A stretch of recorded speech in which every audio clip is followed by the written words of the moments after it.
दोस्तों, क्या आप जानते हैं कि महारथी कर्ण पांडवों के भाई थे, लेकिन फिर भी वह पांडवों से दुश्मनी का भाव रखते थे। दुर्योधन का साथ देते हुए वह कुरुक्षेत्र के युद्ध में अर्जुन के हाथों मारे गए थे। लेकिन क्या आप जानते हैं कि मृत्यु के बाद भी कर्ण की आत्मा पांडवों से मिलने आई थी? आखिर क्यों कर्ण की आत्मा पांडवों से मिलने आई थी? आज की इस वीडियो में हम इसी के बारे में जानेंगे। लेकिन वीडियो देखने से पहले हमारा आपसे निवेदन है कि हमारे इस चैनल को अगर आपने अभी तक सब्सक्राइब नहीं किया है तो कृपया हमारे चैनल को सब्सक्राइब जरूर कर लें और साथ ही कमेंट बॉक्स में जय श्री कृष्णा अवश्य लिखें। भगवान श्री कृष्ण की कृपा आपके समस्त घर परिवार पर सदैव बनी रहेगी। महाभारत काल में एक से बढ़कर एक शक्तिशाली योद्धा हुए थे। कर्ण, भीष्म, द्रोण जैसे योद्धा तो अकेले ही पूरी पांडव सेना को हराने की ताकत रखते थे, लेकिन अधर्म का साथ देने के कारण इन सभी की मृत्यु हो गई। लेकिन फिर ऐसा क्या हुआ कि कर्ण और भीष्म के साथ साथ जो मरे हुए योद्धाओं को पांडवों से आकर मिलना पड़ा? यह कथा मूल महाभारत के आश्रमवासी पर्व की है और महाभारत के युद्ध के 16 वर्ष बाद की है, जब गांधारी, कुंती और धृतराष्ट्र संन्यास लेकर वन में रहने लगे। लेकिन पांडवों को अपनी माता कुंती की ज़्यादा चिंता होती थी, इसलिए एक दिन पांडव उनसे मिलने आए थे। जब पांडव कुंती से मिलने जाते हैं तब वहाँ महर्षि वेदव्यास कुछ मुनियों के साथ आ जाते हैं। पांडव और धृतराष्ट्र महर्षि वेदव्यास के साथ कुंती, गांधारी और सुभद्रा दिव्य कथाओं की दिव्य चर्चा करने लगते हैं। तभी महर्षि वेदव्यास धृतराष्ट्र से कहते हैं कि महाराज, आपके हृदय में जो कहने की इच्छा हो शीघ्र ही कह डालो। मैं सब कुछ जानता हूँ। आप निरंतर अपने मरे हुए पुत्रों के शोक में निरंतर जलते रहते हैं। महाराज, गांधारी, कुंती और द्रौपदी के हृदय में जो दुख हमेशा बना रहता है वह भी मुझे पता है।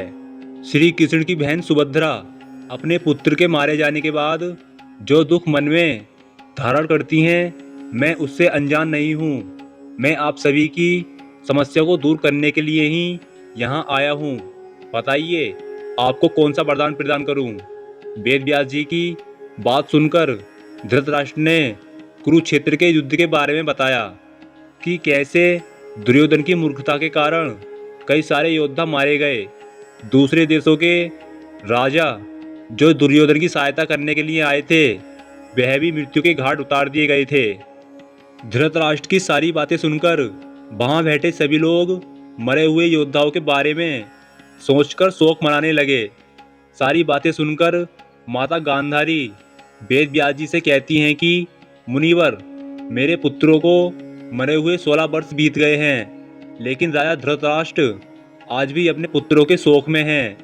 वह आज भी उनके शोक में विलाप करते हैं। आप तो अपने तपोबल से दूसरी सृष्टि का निर्माण तक भी कर सकते हो, तो एक बार राजा धृतराष्ट्र को उनके मरे हुए पुत्रों से मिलाना आपके लिए कौन सी बड़ी बात है?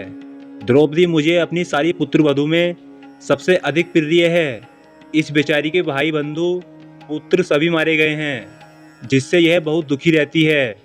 श्री कृष्ण की बहन सुभद्रा हमेशा अपने पुत्र अभिमन्यु के वध से दुखी रहती है। जब गांधारी ने यह कहा तब कुंती ने अपने महातेजस्वी पुत्र कर्ण को याद किया। तब महर्षि वेदव्यास ने कुंती को देखा तो उन्होंने उनसे पूछा कि देवी, आप किस शोक में डूबी हो? कुछ कहने की इच्छा हो तो कहो। तब कुंती ने सिर झुकाकर महर्षि वेदव्यास को प्रणाम किया और लज्जित होकर उन्हें कर्ण के त्याग के बारे में बताया कि कैसे उन्होंने एक नवजात शिशु को गंगा में प्रवाहित कर दिया और उसे नियति के भरोसे छोड़ दिया था। उसके लौटने के बाद भी उसे अपना पुत्र स्वीकार नहीं कर सकी और सूत पुत्र होने के कारण उसे सबका अपमान सहना पड़ा। सबकी बातों को सुनकर मुनिवर वेदव्यास जी कहते हैं कि आज सारा संसार मेरे तपोबल को देख ले। हे गांधारी, आज रात को तुम अपने पुत्रों, भाइयों, उनके मित्रों को देखोगी। कुंती कर्ण को, सुभद्रा अभिमन्यु को और द्रौपदी अपने पांचों पुत्रों को देखेगी। महर्षि वेदव्यास के वचन को सुनकर सभी बहुत खुश हुए। जब रात होने को आई तब मुनिवर वेदव्यास जी के बताए अनुसार नदी के किनारे सभी लोग आ गए, जिसके बाद वेदव्यास जी ने जल में प्रवेश करके कौरव और पांडव पक्ष के मरे हुए सभी योद्धाओं का आवाहन किया। इसके बाद भीष्म, द्रोण, सारे राजा अपनी सेना के साथ वहां प्रकट हो गए और सभी पुत्रों और सैनिकों सहित अपने चमकते हुए शरीर के साथ नदी से बाहर आ गए। पांडव अपने भाई कर्ण को देखकर फूट फूट कर रोए, क्योंकि जब कर्ण जीवित थे तब उन्होंने कभी उनका सम्मान नहीं किया था, क्योंकि कर्ण की मृत्यु के बाद ही उन्हें पता चला था कि कर्ण उनके बड़े भाई थे। और इस सच को जानकर युधिष्ठिर ने सारी नारी जाति को श्राप भी दिया था। कर्ण से दोबारा मिलने के कुछ समय के बाद उनका दुख दूर हो गया। इसके बाद सभी पांडव कर्ण से प्रसन्नता पूर्वक उनसे मिलकर बड़े भाई जैसा प्रेम करने लगे।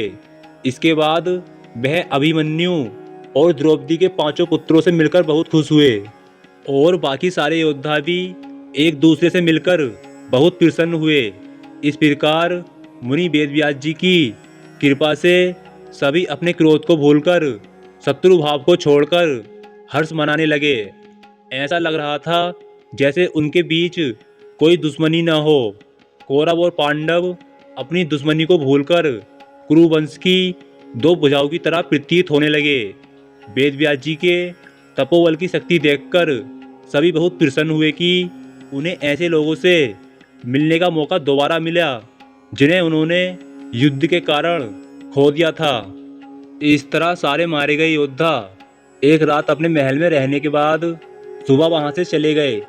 लेकिन उनके जाने के बाद सबको लगने लगा कि कुरुक्षेत्र के युद्ध ने उनकी सारी खुशियों को छीन लिया है।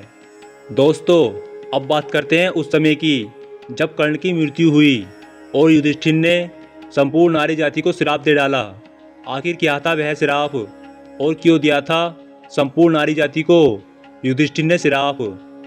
कुरुक्षेत्र के युद्ध के 17वें दिन कर्ण और अर्जुन में एक भयंकर युद्ध हो रहा था। युद्ध के दौरान जब रथ का पहिया भूमि में दस गया तब कर्ण ने अर्जुन से कहा कि हे अर्जुन, तुम 2 घड़ी रुको, जिससे मैं इस फंसे हुए रथ के पहिए को निकाल सकूं। मेरे रथ के पहिए को फंसा हुआ देखकर तुम छल मत करना। हे कुंती कुमार, जिस मार्ग पर कायर चला करते हैं तुम उस मार्ग पर मत चलना, क्योंकि तुम एक कुशल योद्धा हो। तुम्हें तो अपने आप को और भी ज़्यादा श्रेष्ठ साबित करना चाहिए। इसलिए जब तक मैं इस फंसे हुए पहिए को निकाल रहा हूँ तब तक तुम रथ पर चढ़कर मुझ पर प्रहार मत करना। दोस्तों, कर्ण का वध करने से पहले अर्जुन ने कर्ण को अपने रथ का पहिया निकालने के लिए 2 घड़ी का समय दिया था, लेकिन भगवान श्री कृष्ण के कहने पर अर्जुन ने कर्ण पर प्रहार कर दिया, जिससे कर्ण की मृत्यु हो गई। लेकिन दोस्तों, कर्ण की मृत्यु के बाद कुछ ऐसा हुआ था जिसे जानकर आप हैरान हो जाएंगे। जब अर्जुन ने कर्ण का वध किया तब कर्ण के शरीर से रक्त की धाराएं बह रही थीं और उनका सर धड़ से अलग हो गया था, लेकिन फिर भी कर्ण का शरीर सूर्य के समान चमक रहा था। शेर की मृत्यु के बाद जिस तरह हिरण उसे देखकर भयभीत हो जाते हैं, उसी प्रकार कर्ण की मृत्यु के बाद भी उनके शरीर को देखकर पांडव भयभीत हो गए थे। कर्ण की मृत्यु से संपूर्ण ब्रह्मांड में मातम सा छा गया था। नदियों का प्रवाह रुक गया था। तब सूर्यदेव अस्ताचल हो चले थे। इसके बाद मंगल और बुध तिरछे होकर उदित हुए। आकाश फटने लगा, पृथ्वी चिल्लाने लगी, भयानक और रूखी हवाएं चलने लगीं। संपूर्ण दिशाएं अग्नि से प्रज्वलित होने लगीं। महासागर भयानक गर्जना करने लगे, पर्वत कपक पाने लगे, आकाश में अंधेरा छा गया, जलती हुई उल्काएं गिरने लगीं। कर्ण को मरते हुए देखकर देवता भी हाहाकार करने लगे। कर्ण की मृत्यु के बाद शैल भागते हुए दुर्योधन के पास पहुँचे और दुर्योधन से बोले, आज कर्ण ने धावा करके अर्जुन को लगभग मार ही डाला था, लेकिन आखिर में अर्जुन ने कर्ण का वध कर दिया। लगता है विधाता पांडवों के पक्ष में रहकर उनकी रक्षा कर रहे हैं। कर्ण के वध का संदेश सुनकर दुर्योधन की आंखों से आंसू बहने लगे और वह शोक से मूर्छित होकर जमीन पर गिर पड़े। इसके बाद जब दुर्योधन को होश आया तो उसने प्रण लिया कि वह आज ही अर्जुन और श्री कृष्ण को मारकर कर्ण के ऋण से मुक्त हो जाएगा। जब धृतराष्ट्र को संजय ने कर्ण की मृत्यु के बारे में बताया तब वह भी मूर्छित हो गए। जब गांधारी को कर्ण के वध का संदेश मिला तो वह भी क्रोध से चिल्लाने लगी। कर्ण की मृत्यु के बारे में सुनकर माता कुंती भी फूट फूट कर रोने लगी। जब पांडवों ने देखा कि उनकी माता उनके शत्रु कर्ण के वध पर रो रही है तब उन्होंने माता कुंती से इसका कारण पूछा। तब कुंती ने रोते हुए पांडवों को कर्ण का सच बताया। कर्ण का सच सुनकर सभी पांडव बहुत दुखी हुए। जिस कर्ण को पांडवों ने हमेशा से ही अपमानित किया और अंत में उसका वध भी कर दिया, वो कर्ण उनके बड़े भाई थे। यह जानकर पांडव अपने आप को संभाल ना सके। सबसे बड़ा झटका तो धर्मराज युधिष्ठिर को लगा था। युधिष्ठिर बहुत क्रोधित हो गए थे और उन्होंने क्रोध में आकर संपूर्ण नारी जाति को श्राप दे डाला और उन्होंने अपनी माता कुंती से भी कहा कि हे माता, आपने हमसे कर्ण का सच छुपाया है, इसलिए हमने अपने बड़े भाई को ही अपने हाथों मार डाला। हे माता, आपके कारण ही आज हमें इतना शोक हो रहा है, इसलिए मैं श्राप देता हूँ कि आज के बाद कोई भी स्त्री किसी भी राज को अपने मन में कभी भी छुपा नहीं पाएगी। दोस्तों, ऐसा श्राप महाभारत में युधिष्ठिर ने संपूर्ण नारी जाति को दिया था। दोस्तों, हम उम्मीद करते हैं कि यह जानकारी आपको अच्छी लगी होगी, इसलिए कमेंट बॉक्स में जय श्री कृष्णा जरूर लिखें। मिलते हैं अगली वीडियो में, तब तक के लिए आपका धन्यवाद। जय श्री कृष्णा।